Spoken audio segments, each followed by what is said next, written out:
Wakil Ketua DPR RI Adis Kadir meralat pernyataannya terkait tunjangan beras untuk anggota Dewan. Nah, ia mengaku sempat salah sebut jumlahnya yang mencapai 12 juta rupiah per bulan. Nah, yang benar jumlah tunjangan beras untuk anggota DPR RI itu ya hampir sekitar 300 ribu rupiah per bulan. Seperti saya sampaikan, tunjangan beras itu tidak ada kenaikan sejak tahun 2010, itu sebesar 200 ribu kurang lebih per bulan. Jadi itu saja yang ingin saya klarifikasi. Jadi saya sampaikan tidak ada kenaikan gaji, yang ada memang hanya tunjangan perumahan yang sudah dianggarkan sejak tahun lalu, itu karena rumah dialihfungsikan oleh Sekretariat Negara. Sementara itu, Wakil Ketua Komisi 3 DPR Ahmad Sahroni merespons soal tunjangan DPR yang belakangan menjadi sorotan publik. Sahroni bilang tunjangan rumah senilai 50 juta rupiah justru lebih efisien daripada anggota DPR mendapatkan fasilitas rumah dinas. Menurut Sahroni, laporan dan penghitungan dari Setjen DPR, biaya pemeliharaan rumah dinas per tahun jika bisa ditotal ini mencapai ratusan miliar rupiah. Jauh lebih mahal daripada memberikan tunjangan cash atau tunai sebesar 50 juta rupiah. Menanggapi kenaikan sejumlah tunjangan yang jadi sorotan, Sahroni bilang anggota DPR pun tetap memberikan perhatian kepada masyarakat. Karena biaya perawatan itu tak terhingga. Ya, banyak rusak AC lah, perlengkapan di dalamnya. Kenapa waktu itu banyak yang kasih masukan lebih baik dikasih tunjangan tunai, di mana tidak memberatkan negara agar posisinya tidak anggaran negaranya tidak terganggu. Jadi jangan dilihat karena nilai uangnya fantastis nih, enggak, itu biasa sebenarnya. Cuman kan ada orang yang nggak senang, gila DPR semau-maunya gitu, dapat duit seenak-enaknya ngelakuin hal enggak. Kita orang adalah perwakilan yang dinamai adalah pejabat publik yang juga digaji oleh masyarakat, uangnya pasti kembali ke masyarakat. Kita bahas masalah kenaikan tunjangan anggota DPR RI ini bersama Sekjen DPR Indra Iskandar dan Direktur Kebijakan Publik Selyos Media Wahyudi Askar. Selamat malam Bapak-Bapak. Selamat malam. Terima kasih sudah hadir di studio. Tentu saya ke Pak Sekjen dulu nih.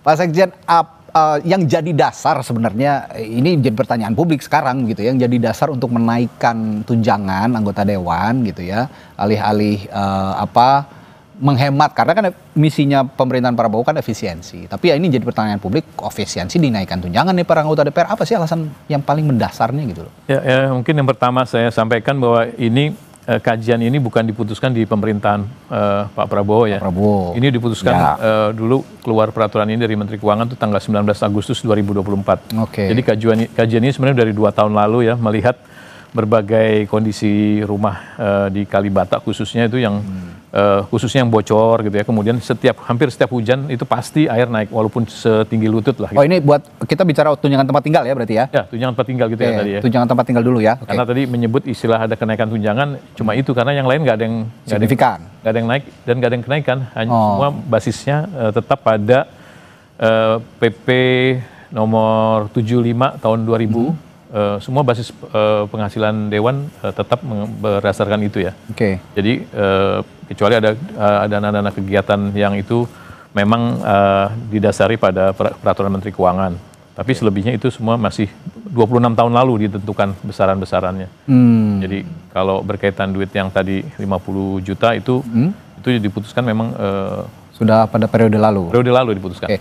Nah, tapi bagaimana dengan yang dikatakan oleh pimpinan DPR Pak Adis Kadir juga tuh, tadi juga sempat kita tampilkan di berita pengantar. Ya kalau tadi yang 12 juta slip tang kayaknya ya, salah dikoreksi menjadi 200 ribu. Tapi ada juga menyebut tunjangan bahan bakar, tunjangan bensin katanya. Itu kenaikannya sampai berapa ya kalau saya tidak salah? Sampai 7 juta begitu. Bukan, saya jelaskan tunjangan bensin 3 juta. Jadi 3 juta tunjangan bensin. Bukan kenaikan, itu baru dapat mulai bulan Mei kemarin. Oh, sebelumnya tidak ada? Tidak ada tunjangan bensin, baru ada tunjangan bensin. Bulan Mei kemarin sebesar 3 juta rupiah. 3 juta. Oke, jadi kalau yang signifikan, kalau lebih rinci lagi, rumah yang paling besar, tempat tinggal, 50 juta dan tadi bahan bakar. Bahan bakar. Untuk bensin baru ada bulan Mei kemarin 3 juta rupiah. 3 juta. Selebihnya tidak ada kenaikan tunjangan lain? Tidak ada tunjangan lain.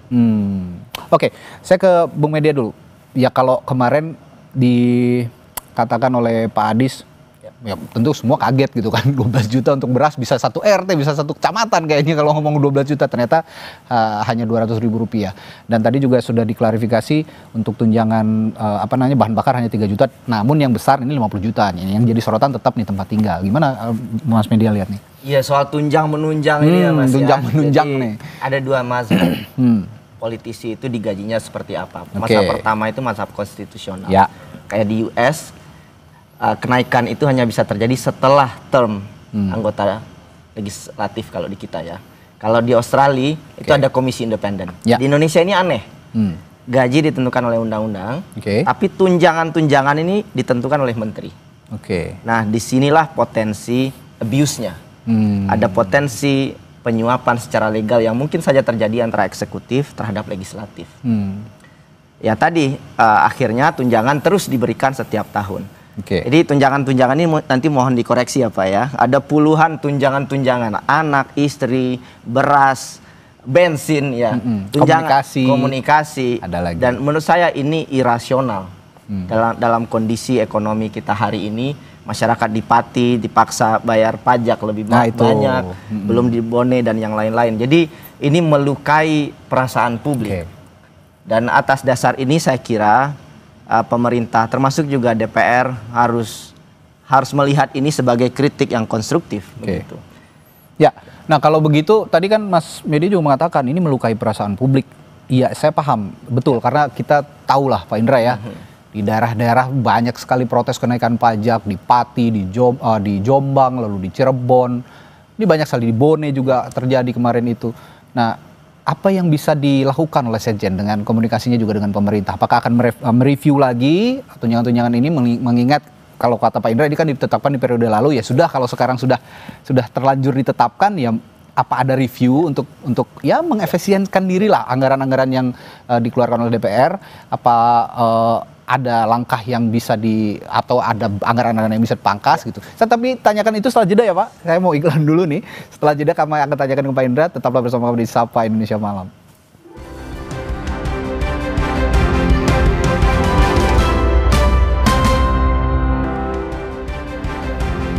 Sebelum jeda tadi saya tanya ke Pak Indra Iskandar sebagai Sekjen DPR. Kalau memang bolehlah ditetapkan periode sebelumnya. Artinya kan dengan situasi kondisi yang current seperti saat ini, dengan misi efisiensi pemerintah, lalu juga ya banyaklah peristiwa-peristiwa ekonomi yang mengguncang kehidupan masyarakat seperti PHK di mana-mana, lalu juga kesulitan mencari kerja sekarang. Apakah nggak ada kebijakan atau komunikasi juga lah sama pemerintah untuk mereview kembali kebijakan-kebijakan kenaikan tunjangan ini, Pak Indra? Ya kan sebenarnya kalau kita ngomong teknis gitu ya, rumah ini sudah dikembalikan kepada negara gitu ya. Kemudian juga ada kewajiban negara untuk memenuhi hal-hal semacam itu gitu ya. Dan sebenarnya lembaga-lembaga tinggi lain juga semua tunjangan itu ada. Cuma kalau di DPR kan ribut ya. Lembaga-lembaga lain damai-damai aja sebenarnya. Gitu ya. Jadi sebenarnya dan jumlahnya juga lebih besar sebenarnya. Jadi sebenarnya ini sudah sangat moderat. Kalau jadi pertanyaan-pertanyaan yang teknis semacam itu memang ini kan kita secara jujur juga harus katakan bahwa kondisi objektif dalam pengelolaan keuangan tuh antara rumah dengan diberikan dalam bentuk uang memang akuntabilitasnya lebih aman dalam bentuk uang karena pemeliharaan rumah itu besar dan itu berpotensi memang ada fraud dan lain sebagainya. Gitu. Jadi fraudnya untuk maintenance-nya itu tadi? Ya kalau rumah itu kan bisa berbagai tafsir kan intinya jumlah pemeliharaannya yang diperbaiki seberapa besar segala macam gitu ya. Tentang kendalinya terlalu besar. Tapi kalau dalam bentuk uang saya sudah bekerja sama juga dengan beberapa bank himbara, anggota DPR yang mau menyewa dalam 2-3 tahun ke depan itu, mereka dapat uang dan mereka mencicil ke bank dan lewat kami, mereka nggak terima uang lagi. Ada juga yang mereka mencicil rumah di pinggiran Jakarta gitu, itu lewat kami, bank himbaranya langsung memotong langsung dari kami. Jadi itu juga menurut saya satu alternatif untuk ke depan. Atau begini Pak Indra, mungkin nggak kalau misalnya tunjangan-tunjangan diberikan itu sifatnya lamsam, jadi nggak diberikan mau berapapun habisnya segitu diberikannya gitu. Jadi sifatnya reimbursement gitu, nggak lamsam. Ya mekanisme itu sebenarnya bukan DPR mutusin ya, jadi dalam akuntansi negara tuh memang sudah ada standar-standarnya gitu. Termasuk salah satunya adalah dalam cara pemberian uang semacam itu. Sebenarnya buat DPR kalau dibuat lamsam jauh lebih enak juga gitu ya. Mereka di ini. Tapi risiko kalau lamsam juga harus sesuai dengan ini juga standar harga yang fair gitu kan. Sebenarnya ini kan juga kami juga dulu menggunakan survei, menggunakan konsultan ya untuk besaran-besaran itu. Dan yang memutuskan Kementerian Keuangan bukan DPR yang memutuskan itu. Ya, oke. Bung Media gimana kalau kata Pak Indra ini sebenarnya udah menahun ya. Tadi komponen yang selain rumah dan tunjangan apa tadi yang baru bensin ya, itu sudah menahun 26 tahun. Jadi ya wajar saja ada seperti ini. Salah satunya tadi rumah, alasannya karena maintenance-nya itu jauh lebih mahal. Ini sebenarnya sempat heboh di awal periode, tapi sekarang senyap lagi, muncul lagi sekarang. Gimana nih Bung Media? Ya ini kesempatan yang baik untuk memperbaiki regulasi kita soal ketidakadilan upah ya contohnya. Karena Kementerian Keuangan harusnya lihat data. Sekarang itu kelas menengah itu menghabiskan 800 ribuan per bulan, sekitar itu untuk sewa rumah. Dan ini 50 juta. Berapa kali lipat itu. Dan ini mencederai keadilan saya kira dalam kondisi ekonomi hari ini. Itu yang pertama. Yang kedua, kalau boleh usul solusi ke depan yang konstruktif ya. Yang pertama, nggak usah lagi aja tunjang menunjang ini. Satu gaji saja. Semua tunjangan, gaji pokok itu masuk dalam satu plot. Dan kemudian dikenakan pajak. Dan satu lagi mungkin kenyataan menyakitkan yang juga ingin saya sampaikan ya. Gaji pejabat negara, khususnya anggota dewan Pak, itu pajaknya ditanggung oleh negara. Betul. Ya, itu dan yang ini jadi tidak fair. Karyawan swasta itu bayar pajak penghasilan. Dan ini tidak fair. Dan ini bukan dosa sekjen sekarang. Ini dosa lintas generasi. Lintas generasi. Dan Kementerian Keuangan harusnya tahu itu. Dan ini harus kita perbaiki. Ini sangat-sangat tidak adil. Sekarang siapa pekerja yang tidak dipajakin luar biasa hari ini? Dan itu sifatnya regresif. Dan kalau mau memperbaiki penerimaan negara, memperbaiki efisiensi anggaran, mulai dulu dari kepalanya. Kalau kepalanya busuk, di bawahnya juga akan bermasalah. Gitu. Jadi saya kira ini kesempatan yang baik Pak. Saya menitipkan pesan saja sebagai masyarakat biasa.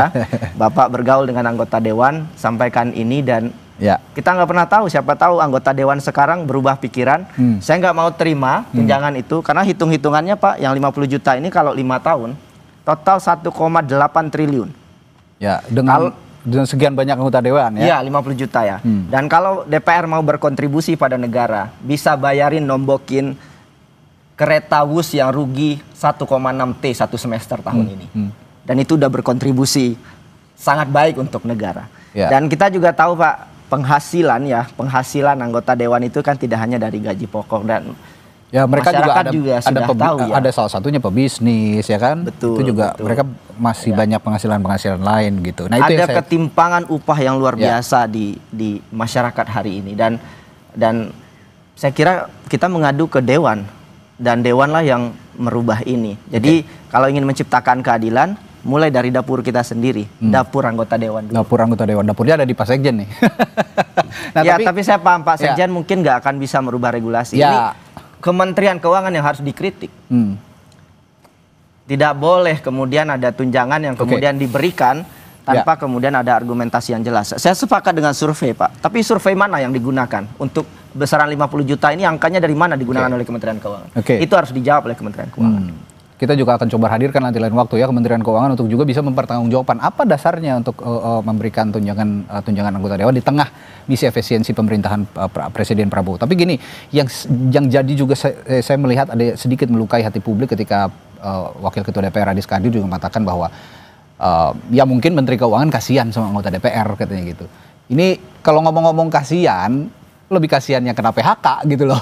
Nah ini saya mau tanya ke Pak Sekjen juga, ini pernyataan formal atau pernyataan informal yang memang tidak didiskusikan terlebih dahulu oleh pimpinan DPR dengan Sekjen? Ya tentu di DPR itu kan semua pada dasarnya adalah mempunyai hak politik yang sama untuk bicara ya. Jadi saya kira yang disampaikan Pak Adis tentu dalam konteks dengan teman-teman media itu sebagai kekerabatan lah, menjelaskan itu bukan dalam konteks formal tapi lebih ketika beliau keluar setelah memimpin paripurna dengan teman-teman media itu kan beliau menyampaikan secara santai kan, itu bukan dalam forum formal. Saya kira kalau dari sisi formalnya mungkin tidak dalam konteks itu sebenarnya.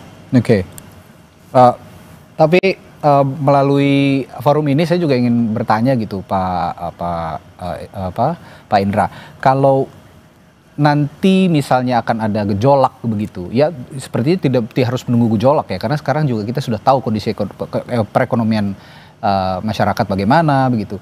Saya kembali tanyakan, apakah ada upaya untuk mendorong para anggota, seperti yang dikatakan Bung Media tadi juga kan, Pak Indra bergaul dengan anggota Dewan, berdiskusi dengan pimpinan DPR. Ya coba ngobrol sama pemerintah, sama Menteri Keuangan. Kalau kata Bung Media tadi, ini justru kesalahannya Kementerian Keuangan. Ada nggak upaya untuk itu?